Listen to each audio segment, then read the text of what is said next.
Hello friends, मैं उम्मीद करता हूं कि आप सभी स्वस्थ और अच्छे होंगे।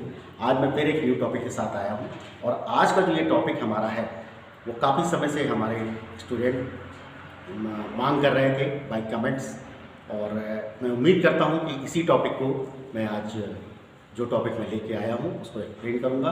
और जो टॉपिक उनकी डिमांड थी वो बुक की लैंग्वेज प्लस मेरी लैंग्वेज मिला करके इक्वलिटी समझ में आएगा, और जैसा वो चाहते हैं कि उनकी समझ में आए तो मैं उसी टॉपिक को आज पूरा कर रहा हूँ। टॉपिक का नेम है मिल्क वैल्यू। इसको हम 3 नामों से जानते हैं।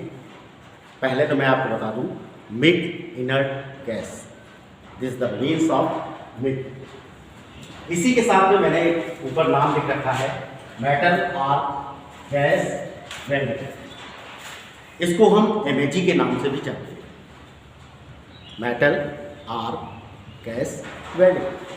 इसका एक तीसरा नाम और भी है, उसको भी हम मैग से नाम से जानते हैं। मैं उसको आगे एक्सप्लेन करूंगा कि इसको मैग क्यों कहा गया। अब इसी पॉइंट पे हम चलते हैं कि ये मशीन कैसी है, फुली ऑटोमेटिक होती है, मैनुअल होती है, semi automatic machine MiG welding. मैंने आपको एक न्यू पॉइंट बताया है कि सेमी ऑटोमेटिक मिग वेल्डिंग। अब इसमें क्या है कि 2 चीज़ों का इसमें कोलैबोरेशन किया गया है। आर्क वेल्डिंग के रूप में इस गैस में मिग वेल्डिंग को डेवलप किया गया और इसके साथ में गैस का यूज किया गया। 2 पार्ट्स के बेस पे हो गया। आप इलेक्ट्रिक का भी यूज कर रहे हैं और गैसेस का भी यूज कर रहे हैं। इसी क्रम में मैं जब आगे बढ़ता हूँ, मैंने ये देखा कि इसमें पावर सप्लाई और सिलेंडर से आर्गन हीलियम 2 गैसें इसमें यूजेस की गई। उनको सिंगल बेस पे भी हमने यूज करने की कोशिश की और मिक्सिंग करके भी कोशिश की, इसलिए इसको इनर्ट गैस के रूप में नाम दिया गया, जो कि वेल्डिंग क्रिया के साथ साथ गैस का यूज भी हम करते हैं। अब इसी क्रम में मैं आगे बढ़ता हूं। इसमें मैनुअल मेटल आर्क वेल्डिंग के तरीके जैसे इलेक्ट्रोड इस्तेमाल किया जाता है, फ्लक्स कोटिंग। इसमें क्या किया जाता है, फिलर वायर इस्तेमाल किया जाता है। और ये फिलर वायर मैं आपको बता दूं, सामान्यतः यूज पे 0.7 से लेकर 2.4 तक mm तक आते हैं। अब ये मैं बताऊंगा कहाँ आगे ड्राइंग के माध्यम से कि कहाँ वायर फीडर वायर यूज किया गया है, कहाँ आपकी इसकी गन है, कैसे इसको मूव कराते हैं, ये मैं आगे डायग्राम में आपको बताऊंगा, जिसका पूरी तरीके से ये डायग्राम मैंने डेवलप कर रखा है आपको मिग वेल्डिंग। इसी क्रम में मैं आपको बता दूं कि इसमें जैसा मैंने बताया इलेक्ट्रिक और गैस का यूजेज किया गया है। तो आप देखिए कि फर्स्ट नंबर पे हमारा यहाँ पे पावर सप्लाई, और ये पावर सप्लाई DC दी जाती है। इसमें जो करंट रखा जाता है वो 200-250 एम्पियर के बीच में रखा जाता है। इसी टॉपिक को मैं और आगे ले चलता हूँ। पहला पॉइंट मैंने आपको बताया था पावर सप्लाई। दूसरा नंबर आप देखिए गैस सिलेंडर सप्लाई।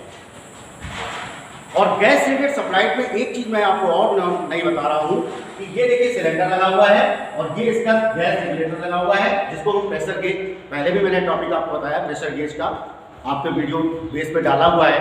इसके साथ में एक चीज और लगी होती है, फ्लो मीटर। ये प्रेशर रेगुलेटर के साथ में, प्रेशर गेज के साथ में जो सिलेंडर के ऊपर हम यूज करते हैं, उसके साथ में फ्लो मीटर, एक नया शब्द मैं आपको हिंट कर रहा हूं। ये भी हमारा एक गैस का मेजरिंग इक्विपमेंट। अब इसी क्रम में मैं आगे बढ़ता हूं, बाई ड्राइंग। तीसरा नंबर आप इसमें देखिए वायर रोलर। लास्ट में मेन इसका जो नाम है ये देखिए कंट्रोल यूनिट।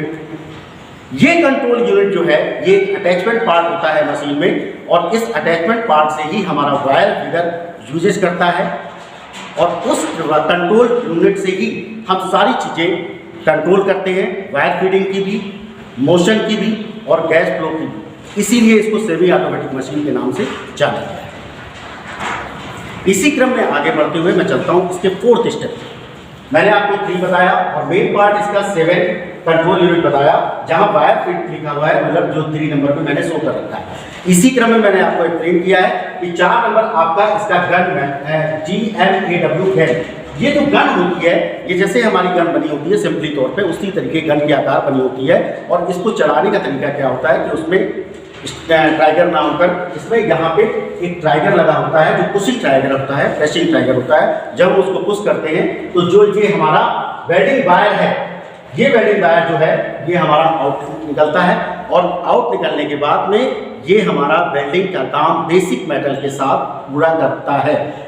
लेकिन आपको इसी चीज में हम एक और चीज बताए दे रहे हैं कि विदाउट गैस के यूजेज के हम इस प्रॉपर बीट का यूज नहीं कर सकते।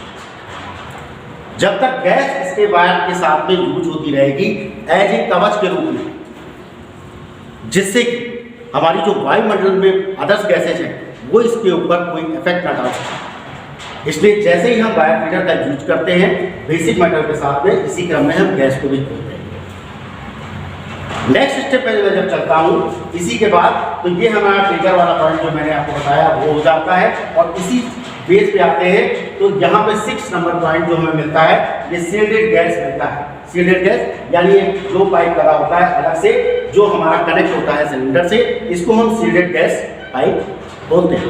अब इसी क्रम में जब मैं फिर नेक्स्ट आगे चलता हूँ तो ये जो वेल्डिंग वायर मैंने आपको बताया था कि जो एक रोल के रूप में होता है, जो 0.7 से लेकर 2.4 तक सामान्यतः यूज किया जाता है, तो ये गरारी के रूप में कार्य करता है, जो ये हम वायर रोलर को आपको एक्सप्लेन कर चुके हैं। इसी तरीके से जब हम नेक्स्ट पॉइंट पे जाते हैं तो आता है इलेक्ट्रोड लीड। इलेक्ट्रोड लीड का मतलब क्या है कि जो बेयर वायर आपका यूज हम कर रहे हैं वेल्डिंग के लिए, फिलर मेटल जिसको हम बोलते हैं वो यूज कर रहे हैं, वो इलेक्ट्रोड लीड कहलाती है। ये वायर के रूप में होती है, मैं पहले भी आपको एक्सप्लेन कर चुका हूँ। इसी क्रम में जब हम नेक्स्ट पढ़ते हैं तो ये लिफ्टिंग हैंडल, यानी जो अटैचमेंट एक शब्द हमने पहले आपने सुना होगा लिया है, ये एक एक्स्ट्रा अटैचमेंट लगा होता है, उसको लिफ्ट करने के लिए यानी हैंग करने के लिए, उसको अलग करने के लिए लिफ्टिंग हैंडल। लास्ट में पहले भी मैंने उस चीज़ का जिक्र किया, फ्लोमीटर। ये देखिए हमारा फ्लोमीटर है, और ये फ्लोमीटर भी हमें इंडिकेशन करता है, ग्लास का बना हुआ होता है, और ग्लास के बेस पे इस पर क्या है कि जो ये गैसेज है हमारी वो वाष्पित है, वो जाके इस वाष्पित में फ्लोमीटर में यूजेस के लिए हम करते हैं। अब एक चीज़ मैं आपसे और कहना चाहता हूँ कि जो ये पॉइंट्स मैंने बना रखे हैं इस पर आप अटेंशन ना कीजिएगा, आप जो इसमें रिटन वर्क है उसको ध्यान दीजिएगा, क्योंकि पॉइंट्स मैंने आपको इस तरीके से दे रखे हैं कि समझाए कैसे जाए एक बार। और इसी क्रम में मैंने जो जो यूजेज पहले होते हैं उनको मैंने स्टेप बाय स्टेप बताया कि पावर सप्लाई है, सील्डेड गैस लगी हुई है, ये सारी चीज़ें मैंने एक स्टेप वाइज आपको बताई है। मैं उम्मीद करता हूँ कि आज का आप जो टॉपिक हमने लिया है बिग वेल्डिंग बहुत अच्छा लगा होगा, और मैंने एक सिंपल सरल भाषा में आपको समझाने की कोशिश की है, जैसा कि बुक से मैंने भी पढ़ा हुआ है।